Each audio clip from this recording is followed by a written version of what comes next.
Hi అండి. ఈరోజు మీకు ఈజీగా ఫిష్ కబాబ్ ఎలా చేయాలో చెప్తాను.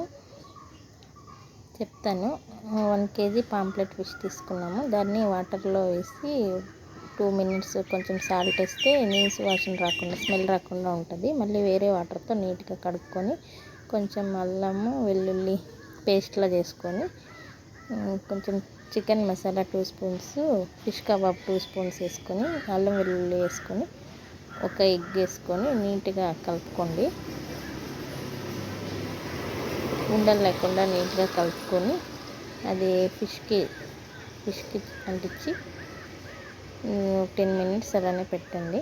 పెట్టిన తర్వాత ప్యాన్ తీసుకొని కొంచెం ఆయిల్ వేసి నీట్గా మీడియం ఫ్లేమ్లో పెట్టుకొని ఒక 5 మినిట్స్ ఫ్రై చేసుకోండి. చాలా టేస్టీగా ఉంటుంది. ఒకసారి ట్రై చేయండి. అలాగే మీరు ఎలా చేస్తారో ఫిష్ కబాబ్ కామెంట్ చేయండి. ఇలా చేస్తే చాలా టేస్టీగా ఉంటుంది, ఈజీగా కూడా ఉంటుంది. 10 మినిట్స్లో అయిపోతుంది.